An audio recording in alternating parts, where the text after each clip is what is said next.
ठीक है, देखिए केला। ठीक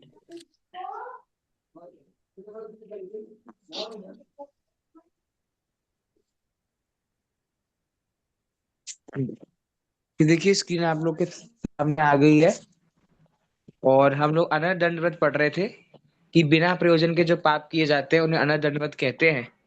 जिनमें से अपध्यान नाम का अनर दंडवत और दूषश्रुति नाम का अनर दंडवत हमने कर लिया था। मेरे हिसाब से मैं प्रमाचर्या यहाँ से 80 नंबर के श्लोक से चालू करना है। सही हूं मैं? यही चालू करना है हमको विषय। Hello. Sir, I wasn't there last time, so I'm not sure. Class लेके आता हूँ। हाँ, कहाँ से? या आई आई रिमेम्बर, हमको प्रमाचर्य चालू करना है, अनर दंडवत प्रमाचर्य। तो 5 Okay. प्रकार के अनर दंडवत में 2 हमने देख लिया है। प्रमाचर्य इस श्लोक से हम चालू करते हैं, 80 नंबर के श्लोक से। मैं श्लोक पढ़ता हूँ फिर। क्षिति सलिल दहन पवना रंभम विफलम वनस्पति छेदम शरणं सारणमपि च प्रमादचर्यां प्रभाषन्ते। बोलिए। मैं बोलता हूँ एक बार वापस से, सरल श्लोक है, जैसे दिख रहा है वैसे वैसे पढ़ते जाना है। क्षिति सलिल दहन पवना रंभम विफलम वनस्पति छेदम शरणं सारणमपि च प्रमादचर्या प्रभाषन्ते। मैं पढ़ूं आशीष जी। सर? हाँ पढ़िए पढ़िए, आप पढ़िए।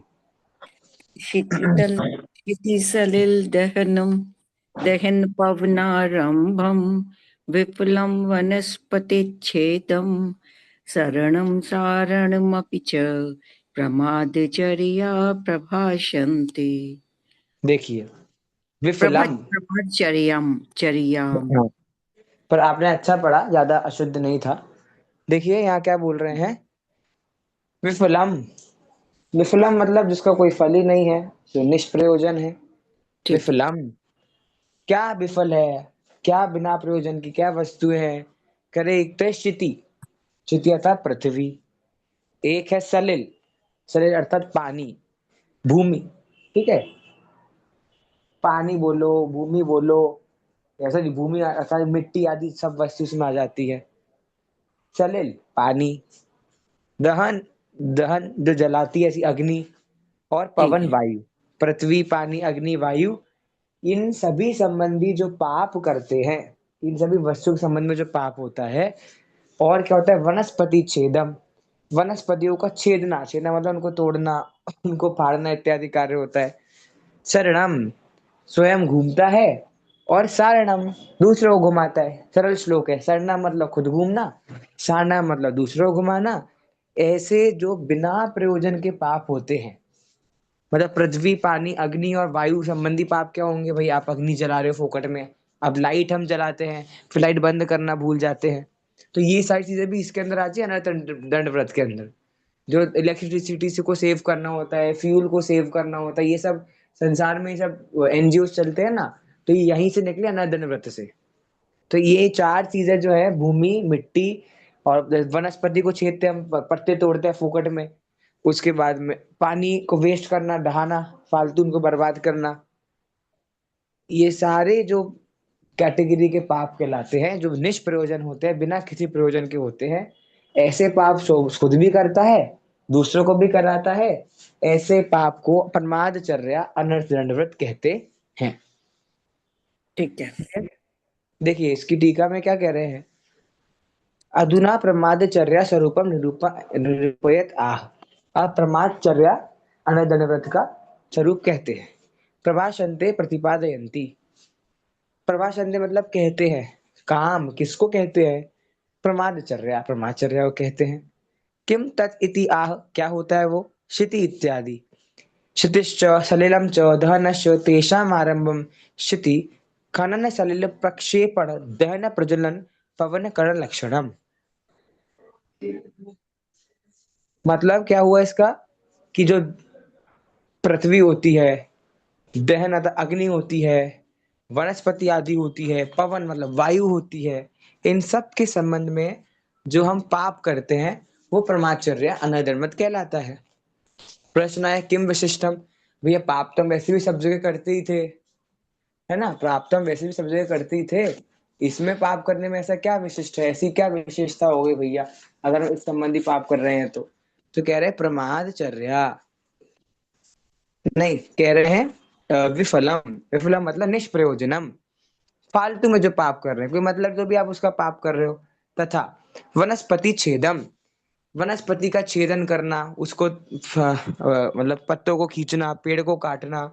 न केवलम एतदेव, सिर्फ इतना ही नहीं, किंतु शरणम सारणम अपि च। शरणम स्वयं निष्प्रयोजनम, पर्यटनम शरणम अन्यस्य निष्प्रयोजनम, गमन प्रेरणनम। खुद भी पृथ्वी पे चलेगा फोकट में और दूसरों को भी चलाएगा। खुद भी वृक्ष को तोड़ेगा, दूसरों से भी तोड़वाएगा। खुद भी अग्नि बर्बाद करेगा, दूसरों से अग्नि बर्बाद करवाएगा। इस प्रकार खुद भी जो अनर्थ दंडवत करता है और दूसरों से भी वही पाप करवाता है, वह प्रमादचर्या अनर्थ दंडवत कहलाता है। इतनी बात क्लियर हो गई, सरल था ये वाला। इस प्रकार अनर्थ दंडवत के विषय को पूरा करते हुए अंत में एक श्लोक और हम ले रहे हैं आज कि अनर्थ दंडवत के अतिचार क्या है। भाई अनर्थ दंडवत का पालन करने वाला जीव किन किन चीजों से रहित होगा, कौन कौन से पापों से रहित होगा। बहुत सरल श्लोक है और ये तो काफी एक बार याद करने के बाद लंबे समय तक याद रहता है। ऐसा श्लोक है, मैं पढ़ता हूँ यहाँ से। कंदर्पम कौत्कुच्यम मौखर्यम मति प्रसादनम पंच। मौखर्यम, मैं म तक खत्म कर रहा हूँ। मौखर्यम मति प्रस, अब या तो मौखर्य मति प्रसादनम बोलो या मौखर्यम अति प्रसादनम बोलो, जो आपको सही लगे। कंदर्पम कौत्कुच्यम मौखर्यम अति प्रसादनम पंच। असमीक्ष्य चाधिकरणम व्यतीतयो अनर्थ दंड कृद विरते। व्यतीतयो, या तो अनर्थ मत बोलो, बोला नहीं जाएगा, तो व्यतीतयो नर्थ दंड क्रू क्रुद, नर्थ दंड क्रुद विरते, क्रुद विरते है, ऐसा बोल सकते हैं। असमीक्ष चाधिकरणम व्यतीतयो नर्थ दंड कृद विरते। ये शब्द कृद है और व पे छोटी की मात्रा है, कृद विरते है। वापस पूरा श्लोक पढ़ता हूँ। कंदर्पम कौत्कुच्यम मौखर्यम अति प्रसादनम पंच। असमीक्ष चाधिकरणम व्यतीतयोनर्थ दंड कृद विरते। पढ़िए आशीष जी, पढ़िए श्लोक। कन्दर्पं कौतुच्यं मौखर्यमतिप्रसाधनं पञ्च असमीक्षाचाधिकरणं व्यतीतयोऽनर्थदण्डकृतविरते। देखिए क्या क्या अतिचार है। कंदर्पम, हंसी करते हुए अशिष्ट वचन बोलना। अब ये इतना कॉमन है आज के समय में, मतलब जो सिर्फ मजाक उड़ाना मजाक उड़ाना मजाक उड़ाने वाली बात है ना, सिर्फ एक दूसरे का जो मजाक उड़ाते रहते हैं, वो कहलाता है कंदर्पम। मजाक मजाक में किसी को बुरा बोलना। कौतकुच्यम, शरीर से गलत हरकतें करना। जो मैथुन सेवा आदि तो हरकतें होती हैं, उसके अलावा भी गलत गलत इशारे करना, गलत तरह से स्पर्श आदि करना। मौखर्यम, बकवास करना। अब कोई जीव ये नहीं कहेगा बकवास करना पाप होता है, पर वास्तव में बकवास करना पाप है। अनाप शनाप की बातें बोलना, गलत गलत बोलना, वो होता है मौखर्यम। फिर अति प्रसादनम, जैसे हमने बोला था भोगो भोगो पता है आपको, जिसको एक बार भोगा जाए, जिसको बार बार भोगा जाए। टेक्निकली जो बहुत सारी वस्तु हैं, सामान है, उन सबको जो बार बार इकट्ठा करता है, खूब परिग्रह करता है, खूब सामान को व्यर्थ में इकट्ठा करता है। एक प्रकार से आप परिग्रह पाप को अनर्दंडवत का अतिचार कह सकते हो। तो सब सिद्धांत जैन दर्शन के आपस में जुड़े हुए, अलग अलग नहीं है। भोगो भोग की सामग्री का बहुत सारा संग्रह करना और असमीक्ष अधिकरणम, ये पांचवा अतिचार क्लियर कट अनर्दंडवत की परिभाषा बता रहे हैं।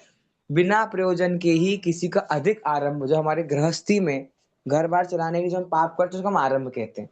तो बिना प्रयोजन के ऐसा पाप करना, ये पांच अनर्थ दंड व्रत के अतिचार हैं। क्या क्या हुए, हंसी करते हुए गलत वचन बोलना, शरीर से गलत हरकतें करना, बकवास करना, बहुत सामान आरंभ, बहुत परिग्रह इकट्ठा करना और बिना प्रयोजन के ही आरंभ करना, ये पांच प्रकार के अतिचार अनर्थ दंड व्रत के कहे गए। देखिए, एवं अनदंड विरति व्रतम प्रतिपाद्य इदानीम तस् इति चरना आह। अब उस अनदंड व्रत के अतिचार को कहते हैं व्यतीतयो। व्यतीतयो शब्द का अर्थ अतिचार भवंती, अतिचार होता है। कस्य, किसके अतिचार बता रहे हो? अनर्थ दंड कृत विरते, अनर्थम निष्प्रयोजनम दंडम दोषम कुर्वन्ति इति अनदंड कृतः पापोपदेशाद यस्तेषां विरतिरस्य तस्य। निष्प्रयोजन जो पाप होते हैं उसे अनर्थ कहते हैं, और उसमें पाप के उपदेश से जो विरति या अतिचार लगाए जाते हैं उसको हम यहाँ पे कहते हैं। कति, कितने होते हैं? पंच, 5 होते हैं। कथम इत्याह, कौन कौन से है? कंदर्प इत्यादि, मतलब रागोद्रेकात प्रहास मिश्रो भंडे माँ प्रदा। अब इसका थोड़ा हिंदी पढ़ना चाहता हूँ मैं, बहुत अच्छी टीका है ताकि हिंदी में आपको समझ आए अच्छे से। देखिए यहाँ पर राग के उद्रेक से हास्य मिश्रित, किसी के प्रति आपको बहुत राग है लेकिन आप हंसी के आप जैसे कहते हैं दोस्तों में मजाक कभी ज्यादा हो जाता है, दोस्त रूठ जाता है, तो आपको बहुत राग तो है सामने वाले के प्रति, लेकिन आप मजाक मजाक में उसकी उड़ा रहे हैं। काम को उत्तेजित करने वाले अश्लील भद्दे वचन बोलना कंदर्प कहा गया है। देखिए कितना स्ट्रांगली लिखा है, काम को उत्तेजित करने वाले अश्लील भद्दे वचन। मतलब ऐसे शब्द हम जगत में भी बोलना पसंद नहीं करते, लेकिन ऐसे शब्दों का प्रयोग आगम में किया गया है पाप को बताने के लिए। फिर भद्दे वचन बोलते हुए हाथ आदि अंगों से शरीर की कुचेष्टा करना कौतकुच्च है, शरीर से गलत हरकतें करना। धृष्टता से निष्प्रयोजन बहुत बोलना मौखर्य कहलाता है। जितने पदार्थों से अपने भोग की पूर्ति होती है उससे अधिक संग्रह करना अति प्रसादन कहलाता है। भाई जितने आपके पास सामान है आपका संतुष्ट जीवन चल सकता है, पर आपको और इकट्ठा करना है। तथा बिना प्रयोजन ही अधिक कार्य करना असमीक्षाधिकरण कहलाता है। ये 5 अनंत के अतिचार हैं। समझने वाली बात मूलतः यहाँ पर यह है कि पांचों अलग अलग नहीं है, ये एक साथ ही काम कर रहे हैं। जो कंदर्प करेगा वो कौतकुच्च करेगा, वही अति प्रसादन करेगा, वही मौखर्य करेगा, और वही असमीक्षा अधिकरण करेगा। तो इस प्रकार से जो 5 अतिचार हमने यहाँ पर गिने हैं अनदंड व्रत के, ये पांचों के पांचों अतिचार वास्तव में एक साथ काम करते हैं और अनदंड व्रत के अतिचार हैं। इसके बाद कौन सा प्रकरण आ रहा है एक बार मैं आपको देख लेता हूँ। हाँ ठीक है, इसके बाद हमारा भोगो भोग परिमाण व्रत जो है अगला गुण व्रत जो है भोगो भोग परिमाण व्रत हमारा, इसके बाद वो आएगा। तो उसकी चर्चा हम लोग अगली क्लास से चालू करेंगे क्योंकि नया प्रकरण वहां से चालू हो रहा है। मुझे थोड़ा देर हो गया आने में, बट मैं भी फिर भी मैंने कहा थोड़ा श्लोक ले लेते हैं। हमारा प्रकरण पूरा हो गया अनदंड व्रत का, और हमारे 81 श्लोक हो गए हैं और 150 श्लोक इसमें है। तो हमारे कुछ 60 70 श्लोक ही कुछ बाकी है, ज्यादा श्लोक हमारे बाकी नहीं है। तो हम बहुत ठीक है, जल्दी इस ग्रंथ की पूर्णता की ओर बढ़ रहे हैं। तो ठीक है। मार्च तक मेरा टारगेट है कि हम इस ग्रंथ को पूरा कर दें, सर बाकी जय देखते हैं। जिनेन्द्र। जी जय सर जिनेन्द्र। सर तो इसकी हाँ आप श्लोक की आप मतलब वो रिकॉर्डिंग भेज देना हाँ, ना रिकॉर्डिंग भी बहुत पूरे। टाइम से नहीं हुई है, नेक्स्ट क्लास में अपन हाँ पहले रिकॉर्डिंग कर लेंगे। और हाँ। दूसरा, आप मन बना लीजिए इस ग्रंथ को पूरा करने के बाद हम हम्म, तत्वासु चालू करेंगे प्रॉपर। अभी तो क्या है, मैं जैसे हॉस्टल में जरूर जरूर जरूर, भी मन तो बना लिया है। हाँ, तो मैं अभी हॉस्टल में भी तो प्रॉपर कई बार नहीं ले पाता, लेकिन मेरा अभी हाँ। शास्त्री कंप्लीट हो जाएगी मेरी फरवरी में, हम्म, मार्च में। तो प्रॉपर हम्म, हम पढ़ा करेंगे तत्वासूत्र रत्नगण शावकाचार्य के बाद, है ना? चलेगा सर। सर चलिए, सर उसकी आप फिर अपना टीका भी एग्जाम सर बहुत उसमें अच्छे साथ से में दे, देंगे। All the best. वो अपन डिस्कस कर लेंगे तब कैसा क्या करना हाँ चलेगा, है ना? पहले ठीक तो है इसको ठीक। पूरा कर लेते हैं हाँ हाँ फिर। ठीक। सर ठीक है, इसकी भी आप गा के रिकॉर्डिंग भेज देना, हाँ हाँ, जितने इसकी श्लोक रिकॉर्डिंग होगा। करेंगे। और हम्म। फिर एंड में पूरे 150 श्लोक की रिकॉर्डिंग करेंगे एंड में। हाँ ठीक हाँ, है वो सर। अच्छा रहेगा। राइट, हाँ ठीक है, थैंक यू सर। राइट। ठीक है, बहुत हम्म। चलिए, बहुत बहुत बहुत धन्यवाद ओके सर, थैंक यू। आप आ धन्यवाद। ओके, गए, ये बहुत अच्छी बात रही। जी जी थैंक यू। हम थैंक यू। फ्राइडे को मिलेंगे, ठीक है? सभी को जय जय जिनेन्द्र जय, सभी को। जय जय। जय जिनेन्द्र।